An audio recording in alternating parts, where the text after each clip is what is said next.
Hello everyone, TMOT back again for another drive time. This is part 1 of 3 and they'll be relatively short. Title of this one is Black People, Sorry Ass Parents, Bad Ass Kids, and the Second Amendment.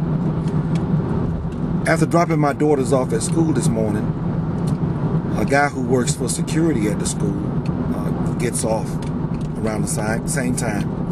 And I generally pick him up and I give him a ride up to the bus stop. And he told me, he said, brother, yesterday I had to call 911 and get these 3 teenage boys off of this old guy. He had to be late 50s, early 60s. They put the beat down on him. And when I got to him, he looked at me and I guess he was hurt, tears in his eyes. And he said, man, they beat me for $15. That was all I had in my wallet, was $15. Now, folks, those teenage boys should have been in school.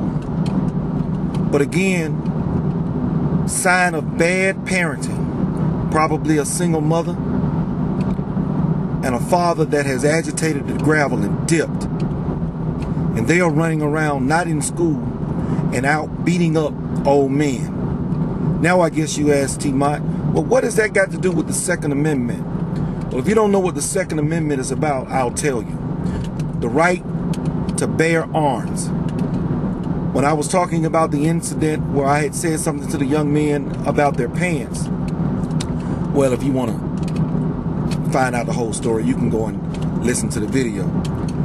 But a gentleman got on my page and said he had lost all respect for me because I stay strapped. And I told him, after nearly becoming a victim some years back, I decided that I would no longer be a willing victim because of the areas in which I tread. All right, what has that got to do with the story? If that had been me, those would have been 3 badass kids that the black community would not have had to worry about anymore. And I'm thankful that it wasn't me for that reason. And I hope that those kids get some help.